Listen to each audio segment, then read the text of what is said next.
ഉണ്ടല്ലോ. എന്നാൽ എങ്ങനെ അവന് പറയാൻ ധൈര്യം ഉണ്ടായത്? എങ്ങനെയാണ് അങ്ങനെ ഒരു വാക്ക് ധരിക്കാൻ ധൈര്യം ഉണ്ടായത്?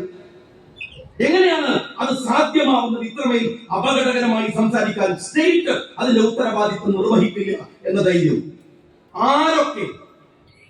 ആ പാലടി മുഹമ്മദ്, അയാളൊക്കെ പേര് കേട്ടിട്ട് കാലായി, വർത്താനം പറഞ്ഞിട്ട് എത്ര കാലായി. അയാൾ പറയാണ് മലപ്പുറം ജില്ലയിലാണ് പാകിസ്ഥാനാണ്. ഈ കാക്കറിയോ മലപ്പുറം ഉണ്ടായത്? ഇയാൾ ഈ പറയുന്ന കാലത്ത് മലപ്പുറം ഉണ്ട്. ഇയാള് ഹൈദരാബാദ് നൈസാമിന്റെ സൈന്യത്തിലെ പട്ടാളക്കാരനായിരുന്നു. ആ കമ്മ്യൂണിസ്റ്റ് പാർട്ടിനെ പോലെ ഈ രാജ്യം ഒറ്റുകൊടുത്ത വേറെ പാർട്ടിയുണ്ട്. ആ പാർട്ടിയിൽ അംഗത്വം എടുത്തിട്ട് ഇപ്പോഴും ഈ രാജ്യത്തെ പൂർണ്ണമായി അംഗീകരിക്കാത്ത കള്ളന്മാരെ കൂടെ നിൽക്കും. മലപ്പുറത്തെ ആളുകൾ സമരം ചെയ്തത് പാലടിക്കറിയോ? എന്തിനാണത്? 921 ആന്തരികമായ അർത്ഥം എന്താണ്? സാമുദായിക മുന്നേറ്റം എന്താണെന്ന് മനസ്സിലായിട്ടുണ്ടോ? പാലടി അങ്ങനെ ഒരു വാക്ക് പറയുമ്പോ നിങ്ങൾ ശ്രദ്ധിക്കേണ്ട ഒരു കാര്യമുണ്ട്. ആ പാലടിയെ ഏറ്റെടുക്കുന്നത് ശശികലയാണ് പാലടിയുടെ മുദ്രാവാക്യത്തെ ഏറ്റെടുക്കുന്നത്. ശശികല കഴിഞ്ഞപ്പോ പിന്നെ ശശികലയുടെ ആൺരൂപമായിട്ടുള്ള പി സി ജോർജ് അത് നമ്മൾ പി സി ജോർജിനെ കുറിച്ച് പറയുന്നതിന് മുമ്പ്, ശശികലയെ കുറിച്ച് പറയുന്നതിന് മുമ്പ് നിങ്ങൾ എന്തേ പാലടിയെ കുറിച്ച് കൊടുക്കാത്തത്? പാലടി കൊടുത്ത ധൈര്യം എങ്ങനെയാ ശശികല പറയാ? പിന്നെ എങ്ങനെയാണ് ബാക്കിയുള്ളവർ അതിനേക്കാൾ ഏറ്റെടുക്കാതിരിക്കുക? എങ്ങനെ ഏറ്റെടുക്കാതിരിക്കുക? ഞാൻ മെഞ്ഞാന്ന് പ്രസംഗിക്കുമ്പോ പറഞ്ഞു, നമ്മളിപ്പോ ടി വിയിലൊക്കെ കാണുമ്പോ ഉമ്മാരൊക്കെ ടി വി ഇടുമ്പോ കാണങ്ങനെ നരേന്ദ്രമോദിന്റെ വികൃതമായ പ്രസംഗങ്ങൾ, അമിത്ഷയുടെ പ്രസംഗം, എന്താണ് നമ്മളെ RSSന്റെ നേതാവ് മോഹൻ ഭഗവതിന്റെ പ്രസംഗം, ഇതൊക്കെ ഇങ്ങനെ വരുമ്പോൾ നമ്മളിങ്ങനെ മനസ്സിലാവുന്നില്ല, ടി വി ഓഫാ. ഞാൻ നിങ്ങൾ ബേജാറാവണ്ട, ചാനൽ മാറ്റിയാൽ മതി. മലയാള ചാനൽ ഇടുക, വിജയരാഘവന്റെ പ്രസംഗം ഉണ്ടാവും, അതിന്റെ മലയാളം. പിണറായിന്റെ പ്രസംഗം ഉണ്ടാവും, മറ്റേന്റെ മലയാളം. മോഹനന്റെ പ്രസംഗം ഉണ്ടാവും, ഭാഗവതിന്റെ പ്രസംഗം. ഇത് മോഹനൻ കോഴിക്കോട്ടുകാരൻ, അത് മോഹൻ ഭാഗവത്, ചെറിയ വ്യത്യാസം. അത് RSS, ഇത് CPM. ഒരേ പ്രസംഗം ട്രാൻസ്ലേഷൻ. സംഘീ പരിവാരത്തിന്റെ ട്രാൻസ്ലേഷൻ ആണ് നടക്കുന്നത്. അതാ ഇവിടെ ഉണ്ടാവുന്നത്. ഞാൻ ദാർഹുദയുടെ പരിപാടിക്ക് പോകുമ്പോ സന്ദീപ് വാര്യർ പറഞ്ഞു, ഞാൻ അന്നാ അദ്ദേഹത്തെ കാണുന്നത്. ഞാൻ ചോദിച്ചു, അല്ല നിങ്ങൾ എന്ത് CPM-ലേക്ക് പോകാഞ്ഞത്?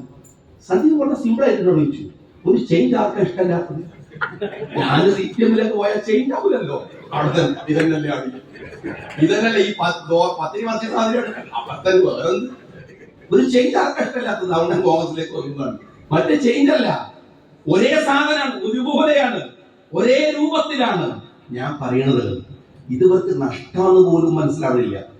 എന്നുവെച്ചാൽ ഈ കണ്ണൂരില് ചുവന്ന ഗ്രാമങ്ങൾ ഒരു സുപ്രഭാതം കഴിയുമ്പോൾ കാവ്യഗ്രഹമാവും ഓട്ടോമാറ്റിക്. കാരണം വേറെ പണിയൊന്നുമില്ല, കൊടി മാത്രം മാറ്റിയാൽ മതി. സ്വഭാവം അങ്ങനെ തന്നെ നിർത്താം. ഒരു കമ്മ്യൂണിസ്റ്റുകാരൻ ലീഗിലേക്ക് വന്ന എന്തെല്ലാം മാറ്റമാണ് അലലോകങ്ങൾ. ഇതൊന്നുമില്ല, കൊടി മാറ്റി കെട്ടിയാൽ മതി. സ്വഭാവമൊക്കെ തന്നെ, കത്തി വെട്ട്, സ്വഭാവം വെറുപ്പ്, വിദ്വേഷം, കൊള്ള ഒക്കെ തന്നെ, ഒരു മാറ്റമില്ല. പിന്നെ എന്തിനാണ് ഒരേപോലെ സുന്ദരമായി അങ്ങനെ അങ്ങ് മാറുകയാണ്. ഞാൻ CPM-കാരുടെ നിങ്ങൾ മനസ്സിലാക്കേണ്ട ഒരു കാര്യത്തിൽ, ഈ ഒറിജിനൽ BJP ഉള്ളപ്പോ ഡ്യൂപ്ലിക്കേറ്റ് BJP-യുടെ സാധ്യത എന്താ? ആളുകൾക്ക് ഒറിജിനലായിട്ട് BJP ഉണ്ടല്ലോ. നിങ്ങൾ എത്ര കടിച്ചാലും BJP ആവില്ലല്ലോ. പിന്നെ എന്തിനാണ് ഈ വൃത്തികെട്ട കളി കളിക്കുന്നത്? ഞാൻ KMCC-ക്കാരുടെ ഒരു കാര്യം പറയണം. എന്താണെന്നറിയോ?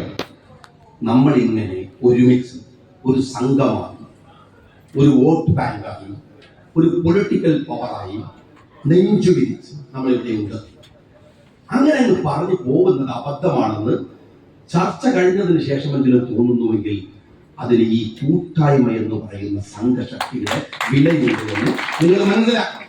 അവിടെ തീരുന്നുവെന്നല്ല ഞാൻ പറയുന്നത്, അത് വെറുതെയല്ല. രണ്ടാമത് വേറൊരു കാര്യങ്ങൾ മനസ്സിലാക്കണം. എന്താണെന്നറിയോ? അത് ഈ PC ജോർജ് പറഞ്ഞതുപോലെ ഒരു മുസ്ലിം മറ്റൊരു സമുദായത്തിൽപ്പെട്ടവനാണ് പറഞ്ഞിരുന്നതെങ്കിൽ എന്താകുമായിരുന്നു കേരളത്തിലെ ഇന്നത്തെ ഡിസ്കഷൻ? മറ്റേ മണ്ഡലം കമ്മിറ്റി, ഇവിടുത്തെ കമ്മിറ്റി, മറ്റേ കമ്മിറ്റി, അവരുടെ സ്റ്റേറ്റ്മെന്റ് അതങ്ങനെയല്ല, ചാടി കയറിയിട്ട് അത് എങ്ങനെ? ഈ ഉത്തരവാദിത്തം എന്തിനാണ് നമ്മളെ എത്തുന്നത്? PC ജോർജ് ആഗ്രഹിച്ചിട്ടുണ്ടാവുക അയാൾ BJP-യിലാണ്. നമ്മൾ തിരിച്ച് ക്രിസ്ത്യൻ സമുദായത്തോട് സംസാരിക്കുമെന്ന് അൽഹംദുലില്ലാഹ് അതുണ്ടായില്ല. തിരിച്ച് ക്രിസ്ത്യൻ സമുദായത്തോട് സംസാരിക്കണമെന്നായിരിക്കാം PC ജോർജ് വിചാരിച്ചിട്ടുണ്ടാവുക. അവരത് ചെയ്തില്ലേ? ബ്രിട്ടീഷുകാർ പോയപ്പം അവിടെ ഭൂമിയില്ലേ, ഇവിടെ ഭൂമിയില്ലേ, മറ്റില്ലേ, മറിച്ചില്ലേ എന്നൊക്കെ കണക്ക് പറഞ്ഞിട്ട് കുറച്ചാൾ ഇറങ്ങുമെന്ന്. PC ജോർജിനെ അങ്ങനെ കാണാതെ മാറ്റി നിർത്തിയ കോമൺ സെൻസ് അത് വലുതാണ്. എന്നാൽ അങ്ങനെ അല്ലായിരുന്നു. തിരിച്ചെന്താ പറയാ, അയാൾ പറഞ്ഞ ഉത്തരവാദിത്തമില്ല. ഒരു അപ്പോളജറ്റിക് കമ്മ്യൂണിറ്റി ആവുന്നത് എന്തിനാണ്? മുസ്ലിങ്ങൾ എന്ത് കാര്യത്തിന്? നിങ്ങൾക്കറിയില്ല യഹോവ സാക്ഷികളുടെ സംഭവത്തിൽ ബോംബിട്ടെന്ന്. ബോംബിട്ട സമയത്ത് ആർട്ടിനെ പിടിക്കുന്നതിന് മുമ്പ് എനിക്ക് ഫോണാണ്. നിങ്ങൾ വിവരം കിട്ടിയ ഞാൻ എന്റെ ബോംബിൽ വിവരം കിട്ടി. ഞാൻ എന്ത് വിവരം? അല്ല എന്താ ആരാണ്? എല്ലാവർക്കും ബേജാറ്. കാരണം അതെങ്ങനെ മുസ്ലിമായി പോകുന്നത് ബേജാറാണ്. എന്റെ സ്നേഹമുള്ളവരെ, മുസ്ലിമായ എന്താ നിങ്ങൾക്ക്? നിങ്ങളെ അനുകൂലിക്കുന്നുണ്ട്. മുസ്ലിമായ ഒരുത്തന്റെ പേരാണ് അതിന്റെ പിറകിലെങ്കിൽ അത് അവന്റെ പ്രശ്നമാണ്. ഈ കമ്മ്യൂണിറ്റിക്ക് എന്ത് ഉത്തരവാദിത്വം?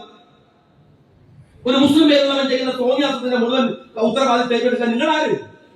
നമ്മളാര്? നമുക്കെന്ത് ഉത്തരവാദിത്വം? നമുക്കെന്ത് ബാധ്യത? അനാവശ്യമായി ഒരു അപ്പോളജറ്റിക് ആയിട്ട് നിൽക്കുക. എനിക്ക് പലപ്പോഴും സങ്കടം തോന്നാറുണ്ട്. ഈ രാജ്യത്ത് കുറെ എണ്ണം നിന്നിട്ട് ഈ രാജ്യത്തെ ഒറ്റിക്കൊടുത്തവരൊക്കെ നെഞ്ഞു പിരിച്ചിട്ട് ഇവിടെ അങ്ങനെ വലിയ ശുചായിട്ട് ഇവിടെ നിൽക്കുക. ഈ രാജ്യത്തിന് വേണ്ടി സകലതും നഷ്ടപ്പെട്ട് പിടഞ്ഞു മരിച്ചു പോയവരുടെ മക്കളാണ് നമ്മളെന്ന് ഓർമ്മയിൽ കേൾക്കുന്നുണ്ടാവണം. നമ്മളെ ചോരയാണ് ഈ നാട്. നമ്മൾ ഉണ്ടാക്കിയതാണ് ഇന്ത്യ രാജ്യം എന്ന് പറയുന്നത്. ഇവനെ പോലെയുള്ള ഒറ്റുകൊടുപ്പുകാരുടെ നാടല്ലാതെ. CH പറഞ്ഞ ഭാഷയിലെ മണ്ണെടുത്ത് മണത്ത് നോക്കാൻ. PC ജോർജ് മണത്ത് നോക്കിയാൽ വേറെ വല്ല മൂത്രത്തിന്റെ മണം കിട്ടും. ഞങ്ങൾ മണത്ത് നോക്കിയാൽ ഞങ്ങളുടെ പിതാവിന്റെ ചോരയുടെ മണം ഈ നാട്ടിന്റെ മണ്ണിനകത്തുണ്ടാവും. അതാ വ്യത്യാസം. പേടിച്ച് മൂത്രമൊഴിച്ചവരുടെ മണമാണ് PC ജോർജിന് കിട്ടുക. എന്നാൽ പൊരുതി മരിച്ചവന്റെ ചോരയുടെ മണമാണ് മാപ്പിളക്ക് ഈ കേരളക്കരയിൽ കിട്ടുക. അത് മനസ്സിലാക്കാൻ എന്നിട്ട് വർത്താനം പറയും. അപ്പോളജറ്റിക് കമ്മ്യൂണിറ്റി ആയിട്ട് നമ്മൾ നിൽക്കുന്നത് ആ ഒരുത്തന്റെയും കൂരയുടെ അകത്തല്ല. നമ്മൾ കെട്ടിയുണ്ടാക്കിയ ആത്മാഭിമാന ബോധത്തിന്റെ രാഷ്ട്രത്തിന്റെ അകത്താണ്. ആ നെഞ്ചു തിരിച്ച് ആരാണെന്ന് ചോദിച്ചാൽ ഞാനാണെന്ന് പറയാനുള്ള ഹെൽപ്പ് ഉണ്ടാക്കിയെടുക്കാനാണ് നമ്മുടെ പിതാമഹന്മാർ എല്ലാം നഷ്ടപ്പെട്ട് ഈ നാട്ടിൽ പണിയെടുത്തത്. അത് മറന്നുപോകരുത്. അവരുണ്ടാക്കിയെടുത്ത ഒരു നാട്, അവർ അധ്വാനിച്ചുണ്ടാക്കിയ ഒരു നാട്, അവരുടെ വിയർപ്പിന്റെ ഫലം, ആ ഫലത്തെ നിസ്സാരമായിട്ട് നിങ്ങൾ കാണരുത്. ഇതൊക്കെ പറയുമ്പോൾ മതി. ഇവനേക്കാൾ വലിയ വർഗീയ ഭ്രാന്തന്മാർ പാകിസ്ഥാനിലേക്ക് പോ, അല്ലെങ്കിൽ ഖബർസ്ഥാനിലേക്ക് എന്ന് ആക്രോശിച്ചവരെയും മറികടന്നാണ് 2025 നമ്മൾ ജീവിക്കുന്നത് എന്ന് നിങ്ങൾ ഓർക്കണം. അവരോടും പൊരുതിയിട്ടാണ് നിൽക്കുന്നത്. അതുകൊണ്ട് നേരിന്റെ പാതയിൽ വീരോടെ നിന്നവരാണ് നാം. വിദ്യാഭ്യാസ പ്രവർത്തനങ്ങൾ നന്നായി നടത്തുക നിങ്ങളുടെ കമ്മിറ്റി. അടുത്ത തലമുറയെ കെട്ടിപ്പടുക്കൽ ബാധ്യതയാണ്. നാട്ടിന്റെ നിർമ്മിതിയിൽ പറ്റാവുന്ന തരം പൈസ എന്നോട് പറഞ്ഞു കിണർ കുഴിച്ചു കൊടുക്കുകയാണ്. 50 വീട്ടുകാർക്ക് വെള്ളം കിട്ടും. അത്രേ എന്തൊരു സന്തോഷം. ചോര കൊടുക്കുകയാണ് ഞങ്ങള്. ആർക്കെന്നറിയാതെ കിഡ്നിക്ക് ചികിത്സ നടത്തുന്നത് ആർക്കെന്നറിയാതെ ചെയ്തുകൊണ്ടേയിരിക്കുക. നാടിനെ കെട്ടിപ്പടുക്കൽ നമ്മുടെ ബാധ്യതയാണ്. നാടിനെ നിർമ്മിക്കൽ നമ്മുടെ ബാധ്യതയാണ്. നല്ല പുലരികൾ ഈ രാജ്യത്ത് വന്നിട്ടുണ്ട്. അത് ഏറ്റെടുക്കാൻ തയ്യാറാവുക. നല്ല തലമുറയെ ഉയർത്തിക്കൊണ്ടുവരിക. അഭിമാനത്തോടെ ജീവിക്കുക.